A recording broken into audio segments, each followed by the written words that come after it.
નમસ્કાર, ગુજરાતના સૌથી મોટા ઓટીટી પ્લેટફોર્મ બીબી ન્યૂઝ ગુજરાતમાં હું સુભાષ આપનું સ્વાગત કરું છું. આમ આદમી પાર્ટીના ગુજરાત પ્રદેશ પ્રમુખ ઈસુદાન ગઢવીએ એક મહત્વપૂર્ણ જાહેરાત કરતા જણાવ્યું હતું કે નેતા હોય તો અરવિંદ કેજરીવાલ જેવા. કારણ કે અરવિંદ કેજરીવાલે દિલ્હીને મહિલાઓને ગેરંટી આપી હતી કે દર મહિને તેમને ₹1000ની સન્માન રાશિ આપવામાં આવશે અને આ ગેરંટી અરવિંદ કેજરીવાલે આજે પૂરી કરી. આજથી દિલ્હીની 18 વર્ષથી ઉપરની તમામ મહિલાઓને દર મહિને ₹1000 આપવામાં આવશે. દિલ્હીમાં મહિલાઓ માટે અને વિદ્યાર્થીઓ માટે બસ સુવિધા ફ્રી છે. દિલ્હીમાં વીજળી અને પાણી પણ ફ્રીમાં આપવામાં આવે છે. દિલ્હીમાં વિદ્યાર્થીઓ માટે કોચિંગ ક્લાસીસ ફ્રી છે. દિલ્હીના દવાખાનાઓમાં ઇલાજની સાથે સાથે દવાઓ પણ ફ્રી છે. હવે મહિલાઓને દર મહિને ₹1000 પણ મળશે, જેના કારણે દિલ્હીની મહિલાઓ પરથી મોંઘવારીનો ભાર ઓછો થશે. ઈસુદાને વધુમાં કહ્યું કે આજે દિલ્હીમાં સૌથી ઓછી મોંઘવારી છે અને આરોપ કરતા એ પણ કહ્યું કે ગુજરાતમાં સૌથી વધુ મોંઘવારી છે. સૌથી વધારે લાભ જનતાને દિલ્હીમાં મળી રહ્યા છે, પરંતુ દિલ્હી પર કોઈ દેવું પણ નથી. ગુજરાતમાં સૌથી વધુ દેવું છે અને ગુજરાતની જનતાને કોઈ લાભ પણ મળતા નથી. હું ગુજરાતના મુખ્યમંત્રી ભૂપેન્દ્ર પટેલને કહેવા માંગીશ કે મહારાષ્ટ્ર અને મધ્યપ્રદેશમાં ભાજપની સરકાર લાડલી યોજના અંતર્ગત મહિલાઓને દર મહિને એક નિશ્ચિત રકમ આપે છે. તો ગુજરાતની મહિલાઓ સાથે અન્યાય કેમ? શા માટે ગુજરાતની મહિલાઓને ભાજપ સરકાર સન્માન રાશિના પૈસા આપતી નથી?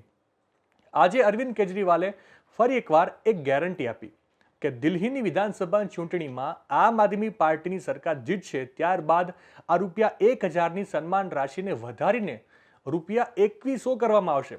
એક ઘરમાં જો 3 મહિલાઓ હશે તો ₹6300 મળશે, જેના દ્વારા તેઓ બાળકોને સારું શિક્ષણ અને સારું ભોજન આપી શકશે. વિગતે સાંભળીએ ઈસુદાન ગઢવીને. નેતા હોય તો માનનીય અરવિંદ કેજરીવાલજી જેવા, જેમણે ગેરંટી આપી હતી દિલ્હીની મહિલાઓને અને આજથી એ પૂરી કરી. દિલ્હીની મહિલાઓના ખાતામાં આજથી દર મહિને ₹1000 પડવાનું શરૂ થઈ ગયું.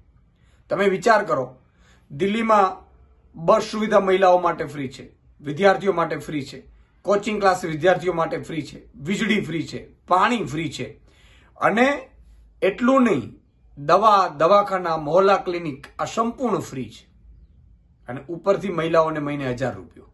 એટલા માટે દિલ્હીમાં આજે મહિલાઓ સારી રીતે પોતાનું ગુજરાન ઓછી મોંઘવારીમાં, મોંઘવારી ઓછી હોવાના કારણે ઘર ચલાવી શકે છે. સૌથી ઓછી મોંઘવારી દિલ્હીમાં છે દેશમાં અને સૌથી વધુ ગુજરાતમાં છે. સૌથી લાભ દિલ્હીમાં મળી રહ્યા છે અને દેવું દિલ્હીમાં નથી સરકાર ઉપર. જ્યારે સૌથી વધારે દેવું ગુજરાતમાં છે અને ગુજરાતમાં કશું લાભ મળી નથી રહ્યું.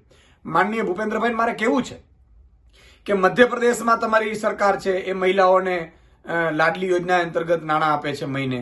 મહારાષ્ટ્રમાં આપે છે. ગુજરાતમાં મહિલાઓએ શું પાપ કર્યા છે? આજે અરવિંદજીએ ફરીથી એ મહિલાઓને બીજી ગેરંટી આપી છે કે ₹1000 તમને ગેરંટી આપી હતી, ₹1000 મળવાનું શરૂ થઈ ગયું. પણ ચૂંટણી પછી ફરીથી આમ આદમી પાર્ટી જીતશે, માનનીય અરવિંદ કેજરીવાલજી મુખ્યમંત્રી બનશે એટલે એ રાશિ વધારીને ₹2100 કરશે. ₹2100 ખાતામાં આવશે. તમે વિચાર કરો, 3 મહિલાઓ હોય તો 3 મહિલાઓ ઘરમાં હોય તો ₹6300 થાય મહિને. તો 6300માં એ અનાજ કરિયાણાનું બિલ ચૂકવી શકે, દૂધનું બિલ ચૂકવી શકે, એ પોતાના બાળકોની ટ્યુશન ફી ભરી શકે.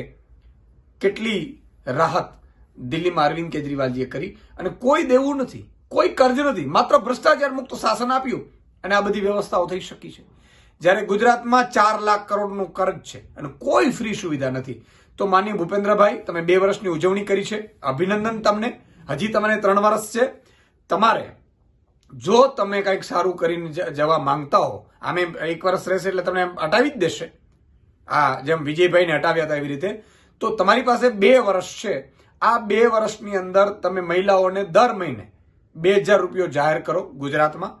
એવી આમ આદમી પાર્ટી તરફથી હું માંગ કરું છું અને તમામ મહિલાઓને ગુજરાતની હું વિનંતી કરું છું, તમામ મહિલાઓ પોતે પણ સોશિયલ મીડિયા ઉપર પણ માંગ કરે, ફેસબુક, ટ્વિટર, ઇન્સ્ટાગ્રામ ઉપર, અને તમામ જે ભાજપના કાર્યકર્તાઓ અથવા ભાજપના કાર્યક્રમો હોય અથવા ભાજપના હોદ્દેદારો આવે, સાંસદ, ધારાસભ્યો, મંત્રી, મુખ્યમંત્રી, એમની પાસે માંગ કરો કે તમે બીજા રાજ્યોમાં, મધ્યપ્રદેશ, રાજસ્થાન, મહારાષ્ટ્રમાં તમે લાભ આપો છો, ગુજરાતમાં કેમ નથી આપતા?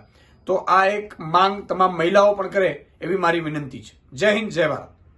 નવા સમાચાર, નવી અપડેટ સાથે ફરી મળીશું. ત્યાં સુધી મને રજા આપશો. નમસ્કાર.